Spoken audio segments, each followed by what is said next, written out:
Hi, good afternoon, guys. Good afternoon. How's everyone doing? Good. Did anyone watch the Tonga and Samoa football game? Yeah, I did. What a game, huh? Yeah. Alright, guys, look, we're going to get straight into it. We're doing psychosocial hazards at Galos Enterprises. What's the aim of the game?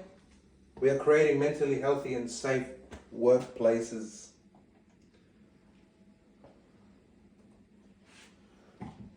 Give me a sec, guys. Okay, so the session length will be 10 minutes. Please, guys, have your phone on silent. And if anyone was to have any types of issues, no judgment, and you do need someone, you do need help, you need someone to talk to, you need support, one sort of support is available at any time. Okay, we've got a bit of a video here, but we'll probably leave it to the end. Okay, so what are psychosocial hazards? So pretty much they're hazards that can cause psychological harm or stress. Example, bullying, high workload, poor support, job insecurity. It is now recognized under WHS Regulation 55A, which is a huge milestone, to be honest. And psychosocial hazards, guys, in New South Wales make up 12% of workers' compensation claims. So this was it in 2017 and this is it in 2022. Absolute mountain climb of a spike. So 12% of all workers' compensation claims, guys, are to do with psychosocial hazards. That's a lot. Okay, we've got a few common psychosocial hazards in the workplace. We'll go through them pretty fast. High work demands, workload pressures, control of your job. If you don't have much control of what you do, say you're not getting listened to, you're trying to consult, but you're getting brushed off, definitely could be a psychosocial hazard. If you have a lack of role clarity, we have poor support from management, obviously that's a given. Organizational change, uncertainty. If you have uncertainty about your job future, there's been a lot of organizational change and you find out about it by having new managers the very next day. Psychosocial hazard, lack of recognition, huge one, guys. If you do not get recognized for your hard work, then that is not good, because here you are being a top employee or worker, and you're not getting any of the recognition you deserve. So morale will be low, energy will be low, the vibes will be low, honestly. So lack of recognition, classic psychosocial hazard.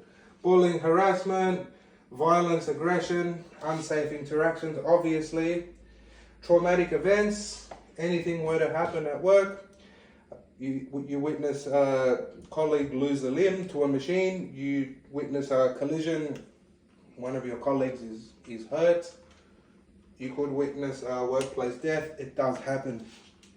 Psychosocial hazard, guys. Isolated or remote work, where companion animals, we like to be in packs, we do not like to be isolated. Poor work environment and conditions, obviously if where you work is a poor work environment, obviously it's going to cause some type of mental health problem. Poor change management of change and emotional demands. Excuse me. Yes. So are psychosocial hazards something new under WHS law, or have they been around? Look, they've always been around, to be honest, but just recently they were added into the regulations under 55A. Pretty much it is locked in stone now, so this is quite a milestone, which is great too. It's pretty much really hard law set in concrete, and which is great for Australia, New South Wales, one of the few countries that does have that, which is great. Before I move on, any other questions, guys? Yes. Would things like job insecurity or poor communication actually count as hazards under the legislation? Yes, absolutely. Job insecurity, 100%. If you do not know how long you're going to be employed somewhere, or you could be terminated the next day, or you could be let go, all of these things are obviously going to affect your mental well-being. So, absolutely. Okay, let's move on, guys. So, impacts on people and the business. So, what happens? We start getting increased absenteeism and burnout. You'll find that there'll be decline in focus, teamwork and morale, higher turnover and compensation claims, and there will be a legal risk to the company under the Act. How to manage psychosocial hazards. Identify, assess, control, and review. Encourage open communication and early reporting. The earlier we find out about it, the earlier the company can intervene and try and eliminate the psychosocial hazard. Provide training and clear roles. Promote work-life balance and fair workloads. Work-life balance is essential, guys. You need to make sure that you're doing things outside of work and not just working all the time. And we need to enforce zero tolerance for bullying or harassment. That one's just self-explanatory. Okay, we're going to do a bit of an interactive discussion. I just want to get a few of what you think would be the answers for this. We'll discuss what controls could reduce the risk in each case. So, first case we have is bullying. We have a worker who's repeatedly mocked by a team leader for her sexual orientation. What controls could be used to reduce the risk? Yes? Ask her how she's doing.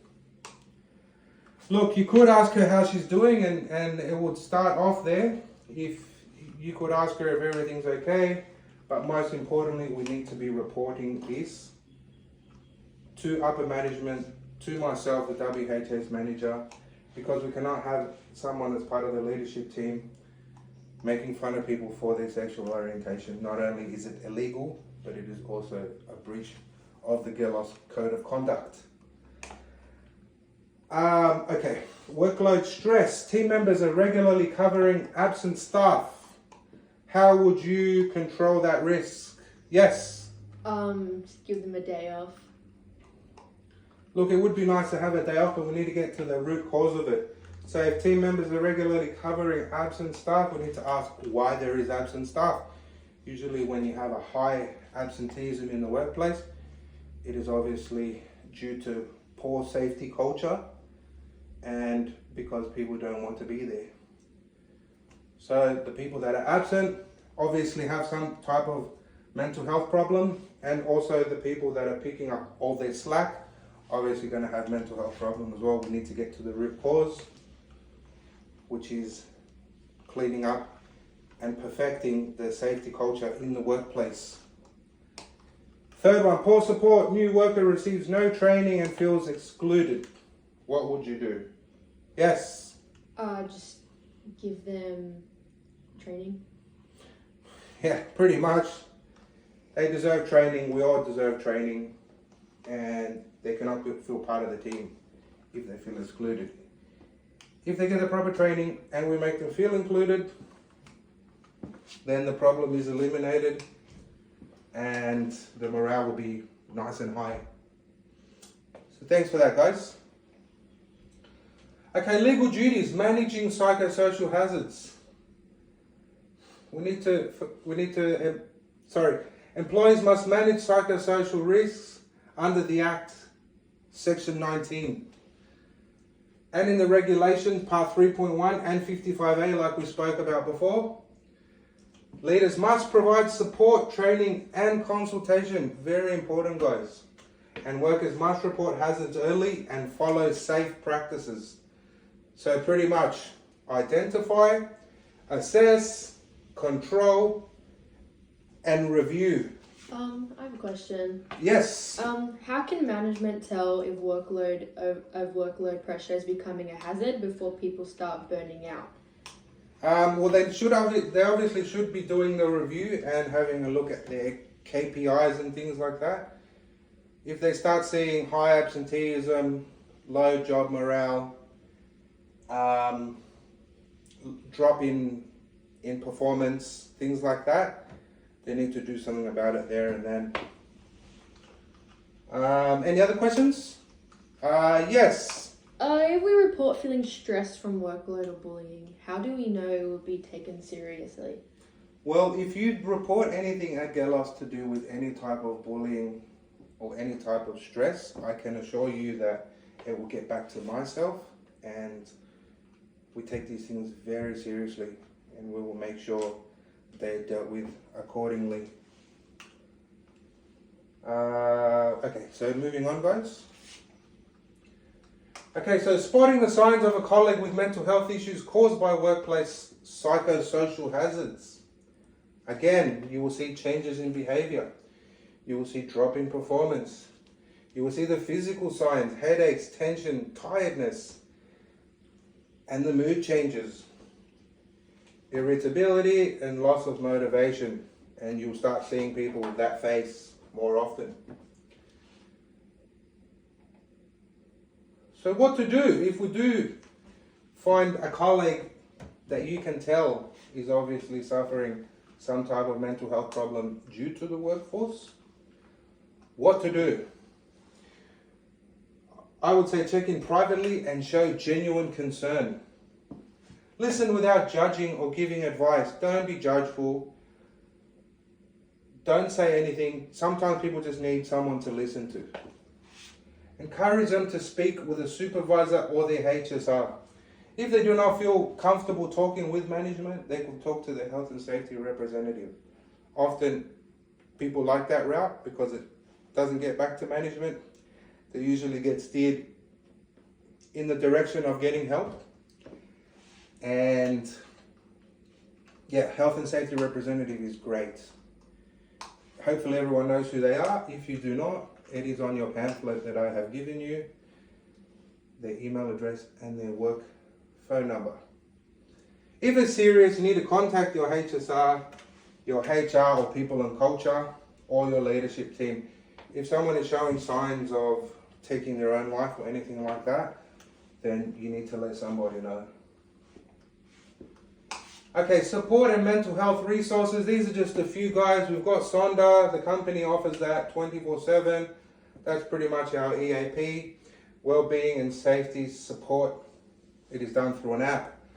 Then we've got Beyond Blue. That's a free service as well. We've got Lifeline.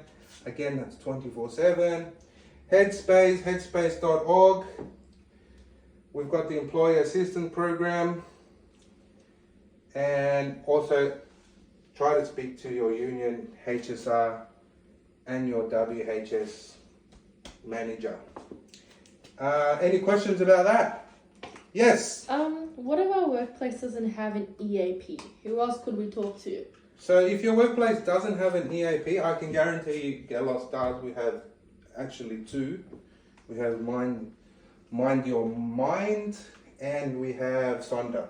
But in the instance you were to work somewhere that did not have an EAP, I would suggest obviously contacting Beyond Blue, Lifeline, these type of things. But it is essential as well to get in contact with your union, because as a paying member, they will help you with anything that you need mental health resources on. Any other questions? Yes. From the slide before, I was just wondering, does reporting psychosocial hazard get recorded the same way as a physical one? Oh yes, absolutely it does. So, 10, 15 years ago, it was only I hurt my elbow, I hurt my knee, I hurt my lower back. Now, mental health problems get recorded in the risk register, in the here at Gelos we call it in the system called Pulse. So everything is recorded and everything is taken seriously, and then we could do early intervention programs, or you could potentially lead to a claim as well. Okay, summarizing, guys. Obviously, psychosocial hazards affect everyone. Early reporting and supportive culture is essential, and building a healthy culture protects workers and boosts teamwork, morale, and productivity. At Gelos, we work together to build a mentally healthy, supportive, and fun workplace where well-being is a priority and every voice helps shape a thriving team culture. That's what it's all about, guys. We want everyone at the end of the day to go home to their families in a nice and safe way, physically and mentally. And that's pretty much it, guys. Anyone have any questions? Yes. What's one thing everyone here could do this week to help make Gelos a mentally healthier workplace? Look, I would say do what is in your power to do. Be nice to everyone, treat people how you want to be treated. Make sure you form that community with all of your colleagues. And if you do see something, speak up, let somebody know. And just look out for each other. Like you honestly see your work colleagues more than you see your own family. So let's try to get along, I guess. Any other questions? Yes. How can we as workers support each other better day to day? Yeah, again, just as the person prior to you asked, I would say same thing. Try to make your job as easy as possible. You do have to put up with these people, put up with your workers for a long time. So you might as well get along with them and become friends with them. Make your job as easy as possible. Give yourself incentives. Start a community. A lot of, to be honest, at Gelos, a lot of people's friendships. A lot of people have got married to their partners they've met here. So it's usually pretty good. But you know, we rely on you guys to make Gelos the workplace that it really is. But yes, with that, I've got a feedback form that I put on everybody's chair. If you could please fill that out, that would be absolutely wonderful. And that's pretty much it. Thank you so much, guys, for your time. And I'll see you guys around.